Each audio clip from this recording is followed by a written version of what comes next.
Hi എല്ലാവർക്കും നമസ്കാരം. അപ്പോൾ ഇന്നത്തെ നമ്മുടെ റെസിപ്പി സദ്യ സ്പെഷ്യൽ ആയിട്ടുള്ള പുളിയിഞ്ചിയുടെ റെസിപ്പിയാണ്. അപ്പോൾ ഏറ്റവും ടേസ്റ്റിൽ വളരെ എളുപ്പത്തിൽ നമുക്ക് നമ്മുടെ പുളിയിഞ്ചി വീട്ടിൽ തന്നെ തയ്യാറാക്കി എടുക്കാൻ പറ്റും. വളരെ എളുപ്പമാണ് ഉണ്ടാക്കാൻ. അപ്പോൾ നമുക്ക് ഈ സൂപ്പർ ടേസ്റ്റി ആയിട്ടുള്ള നമ്മുടെ സദ്യ സ്പെഷ്യൽ പുളിയിഞ്ചി എങ്ങനെ ഉണ്ടാക്കുന്നതെന്ന് നോക്കിയാലോ. അപ്പോൾ അതാ നമ്മുടെ പുളിയിഞ്ചി ഉണ്ടാക്കാൻ വേണ്ടിയിട്ട് ഞാനിവിടെ എടുത്തേക്കുന്നത് ഒരു 150 ഗ്രാം ഇഞ്ചിയാണ്. ഇതെന്താ ചെയ്തതെന്ന് വെച്ചാൽ നമ്മുടെ ഇഞ്ചി തൊലിയൊക്കെ കളഞ്ഞെടുത്തു. എന്നിട്ട് നന്നായിട്ടൊന്ന് കഴുകിയിട്ട് തുടച്ചെടുത്തു. എന്നിട്ട് കനം കുറച്ച് വട്ടത്തിൽ അരിഞ്ഞെടുത്തേക്കുവാണ്. കനം കുറച്ച് അരിയണം. ഇത് നമുക്ക് വറുത്തെടുക്കാനുള്ളതാണ്. അപ്പം പെട്ടെന്ന് ഫ്രൈ ആയി കിട്ടാൻ വേണ്ടിയിട്ട് കനം കുറച്ച് തന്നെ അരിഞ്ഞെടുക്കുക. അപ്പം നിങ്ങൾക്ക് ഇതേപോലെ ചെയ്യാൻ താല്പര്യമില്ലെങ്കിൽ ഒരു ചോപ്പറിലിട്ട് ചോപ്പ് ചെയ്തിട്ട് വറുത്തെടുത്താലും മതി. ആദ്യം നമുക്കിതൊന്ന് വറുത്തെടുക്കാം. അതിന് വേണ്ടിയിട്ടൊരു പാത്രം അടുപ്പത്ത് വെക്കാം. ഇപ്പം അതാ ഞാനൊരു പാത്രം അടുപ്പത്ത് വെച്ചിട്ടുണ്ട്. പാത്രം ചൂടായിട്ട് വരുമ്പോൾ നമുക്ക് ഇതിലേക്ക് കുറച്ച് എണ്ണ ഒഴിച്ചു കൊടുക്കാം. ഞാനിവിടെ വെളിച്ചെണ്ണയാണ് യൂസ് ചെയ്യുന്നത്. ഇഞ്ചി വറുക്കാൻ ആവശ്യമായിട്ടുള്ള എണ്ണ ഒഴിച്ചു കൊടുക്കുക. എണ്ണ ഒന്ന് ചൂടായിട്ട് വരുമ്പോൾ നമുക്ക് ഇതിലേക്ക് നമ്മുടെ ഇഞ്ചി ചേർത്ത് കൊടുക്കാം.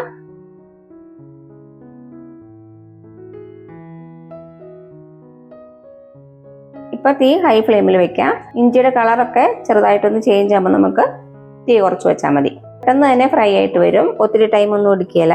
ഇടയ്ക്കിടയ്ക്ക് ഇളക്കി കൊടുത്തുകൊണ്ടേ ഇരിക്കുക. അപ്പൊ നന്നായിട്ടൊന്ന് ഫ്രൈ ആയിട്ട് വരട്ടെ.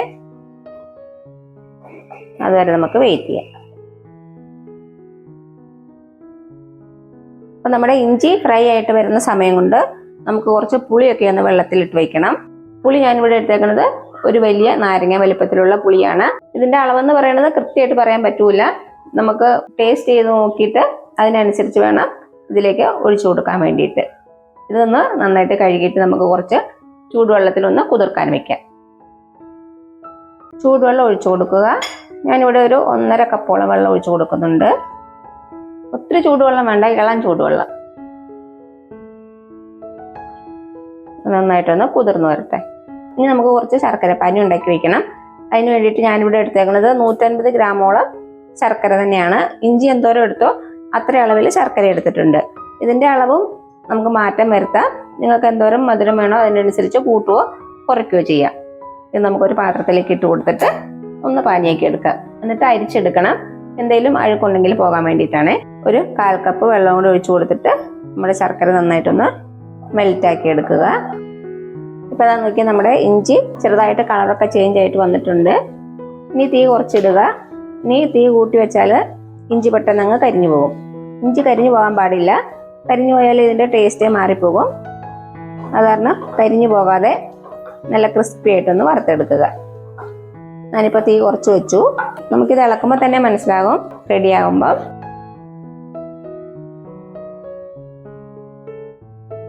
ഇത് ഓൾമോസ്റ്റ് റെഡിയാകാറായിട്ടുണ്ട്. ഒരു 2 മിനിറ്റ് കൂടെ ചെറിയ തീയിലൊന്ന് ഇളക്കി കൊടുക്കാം. ഇഞ്ചി എണ്ണയിൽ വറുക്കണതിൻ്റെ നല്ലൊരു സ്മെല്ലാണ് നമ്മുടെ അടുക്കള മുഴുവനും. ഞാനിതിനു മുമ്പ് ഇഞ്ചിക്കറിയുടെ റെസിപ്പി ഓൾറെഡി അപ്ലോഡ് ചെയ്തിട്ടുണ്ട്. അതിൻ്റെ ലിങ്ക് ഞാൻ താഴെ കൊടുക്കാം.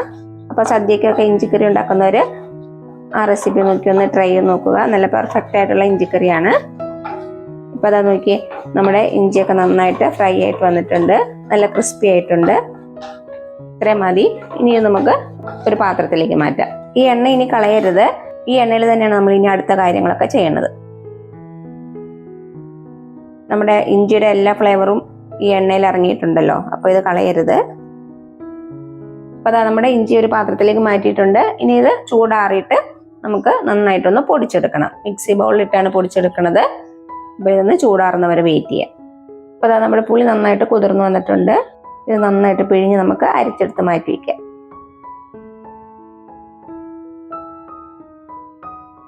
ശർക്കര എന്താ നന്നായിട്ട് പാനിയായിട്ട് വന്നിട്ടുണ്ട്. ഇതും ഒരു പാത്രത്തിലേക്ക് അരിച്ച് മാറ്റി വയ്ക്കാം. അതാ ഇഞ്ചിയുടെ ചൂടൊക്കെ ആറിയിട്ടുണ്ട്. നമുക്കൊരു മിക്സി ബൗളിലേക്ക് ഇട്ട് കൊടുക്കാം.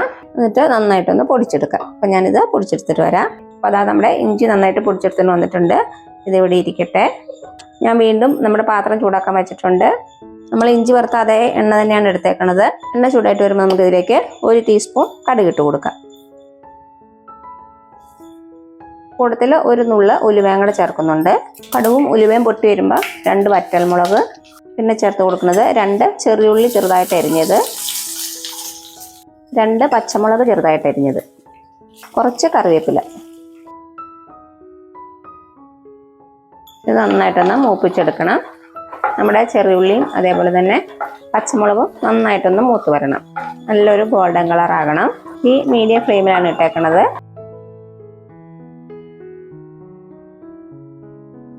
അപ്പോൾ അതാ എല്ലാം നന്നായിട്ട് മൂത്ത് വന്നിട്ടുണ്ട്. ഇനി നമുക്ക് തീ ഓഫ് ചെയ്യാം. തീ ഓഫ് ചെയ്തിട്ട് ഇതിലേക്ക് കുറച്ച് മുളക് പൊടിയും കുറച്ച് മഞ്ഞൾപ്പൊടിയും ചേർത്ത് കൊടുക്കാം. തീ ഓഫ് ചെയ്തില്ലെങ്കിൽ നമ്മുടെ പൊടികൾ പെട്ടെന്ന് അങ്ങ് കരിഞ്ഞു പോകും.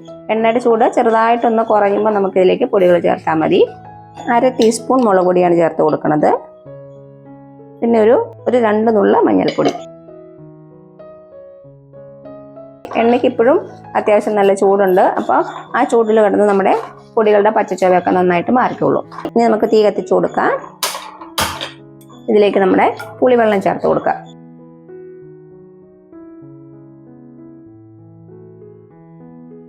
ഇനി ഇതിലേക്ക് നമ്മുടെ ശർക്കര പാനിയും കൂടെ ചേർത്ത് കൊടുക്കുവാണ്. ഫുള്ളായിട്ട് പൊഴിച്ചിട്ടില്ല, നമുക്ക് പിന്നീട് നോക്കിയിട്ട് വേണമെങ്കിൽ വീണ്ടും ചേർത്ത് കൊടുക്കാം. നന്നായിട്ട് മിക്സ് ചെയ്യുക.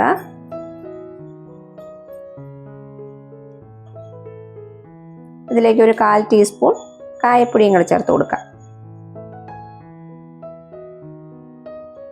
ഇനി നന്നായിട്ടൊന്ന് തിളയ്ക്കണം. നന്നായിട്ട് തിളച്ചിട്ട് വേണം നമുക്കിതിലേക്ക് ഇഞ്ചി ചേർത്ത് കൊടുക്കാൻ വേണ്ടിയിട്ട്.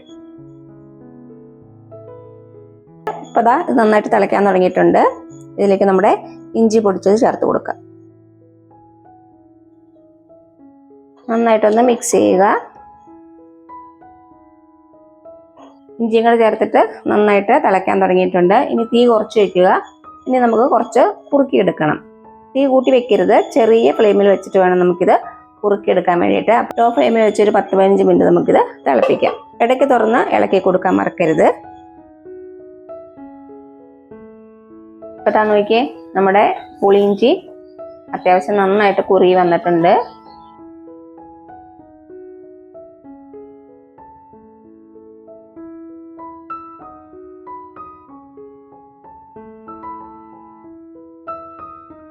ഇത് ചൂടാറി കഴിയുമ്പോൾ കുറച്ചുകൂടി തിക്കായിട്ട് വരും. അപ്പോൾ ഒത്തിരി അങ്ങ് തിക്കാകാൻ നിൽക്കരുത്. നമ്മൾ വിളമ്പുമ്പോൾ ഒഴുകി പോകാൻ പാടില്ല. ആ ഒരു കൺസിസ്റ്റൻസിയാണ് വേണ്ടത്. ഈ സമയത്ത് നമുക്ക് ഇതിലേക്ക് കുറച്ച് ഉപ്പും കൂടെ ചേർത്ത് കൊടുക്കണം, ടേസ്റ്റ് ഒന്ന് ബാലൻസ് ചെയ്യാൻ വേണ്ടിയിട്ട്. ഉപ്പും കൂടെ ചേർക്കുമ്പോഴാണ് റിയൽ ആയിട്ടുള്ള ടേസ്റ്റ് നമുക്ക് കിട്ടുന്നത്. ഈ സമയത്ത് ടേസ്റ്റ് ഒന്ന് ചെക്ക് ചെയ്ത് നോക്കുക. പുളി കുറവാണെങ്കിൽ പുളി പിഴിഞ്ഞൊഴിച്ച് കൊടുത്തിട്ട് നന്നായിട്ടൊന്ന് തിളപ്പിക്കുക. അതുമല്ലെങ്കിൽ മധുരം കുറവാണെങ്കിൽ നമ്മൾ ശർക്കര പാനി എടുത്തില്ലേ, അത് കുറച്ച് ഒഴിച്ചു കൊടുക്കുക. ഞാനിപ്പോൾ ടേസ്റ്റ് ചെയ്ത് നോക്കിയപ്പോൾ എനിക്ക് എല്ലാം കറക്റ്റാണ്. അത് കാരണം ഞാൻ ഇനി കൂടുതലായിട്ടൊന്നും ചേർക്കണില്ല. ഉണ്ടാക്കി അന്ന് തന്നെ ഉപയോഗിക്കാതെ ഒരു ദിവസം കഴിഞ്ഞിട്ട് ഉപയോഗിക്കുമ്പോഴാണ് കൂടുതൽ ടേസ്റ്റ്. അപ്പോൾ സദ്യയൊക്കെ ഉണ്ടാക്കുമ്പോൾ പുളിയിഞ്ചിയൊക്കെ ഒരു ദിവസം മുന്നേ ഉണ്ടാക്കി വയ്ക്കാം. ഇനി അവസാനമായിട്ട് നമുക്കിതിലേക്ക് കുറച്ച് കായപ്പൊടിയും അതേപോലെ തന്നെ കുറച്ച് ഉലുവാപ്പൊടിയും ചേർത്ത് കൊടുക്കാം. ഒരു 2 നുള്ളു മതി. അതേപോലെ തന്നെ ഉലുവാപ്പൊടി നന്നായിട്ട് ഒന്നുകൂടി ഒന്ന് മിക്സ് ചെയ്തിട്ട് നമുക്ക് തീ ഓഫ് ചെയ്യാം. അപ്പോൾ അതാ ഇത്രയേ ഉള്ളൂ നമ്മുടെ സൂപ്പർ ടേസ്റ്റി ആയിട്ടുള്ള പെർഫെക്റ്റ് പുളിയിഞ്ചി. ഇനി വിഷു ഒക്കെ അല്ലേ വരണത്, എല്ലാവരും നമ്മുടെ പുളിയിഞ്ചി ഒന്ന് ട്രൈ ചെയ്ത് നോക്കുക. എല്ലാവർക്കും ഇഷ്ടമാകും. അപ്പോൾ ഈ വീഡിയോ ഇഷ്ടമായാലും ലൈക്ക് ചെയ്യാനും സബ്സ്ക്രൈബ് ചെയ്യാനും നിങ്ങളുടെ ഫ്രണ്ട്സിനും റിലേറ്റീവ്സിനും ഒന്ന് ഷെയർ ചെയ്ത് കൊടുക്കാനും മറക്കരുത്. അപ്പോൾ ഇനി പുതിയ റെസിപ്പി ആയിട്ട് വരുന്നവരേക്കും thank you so much. By.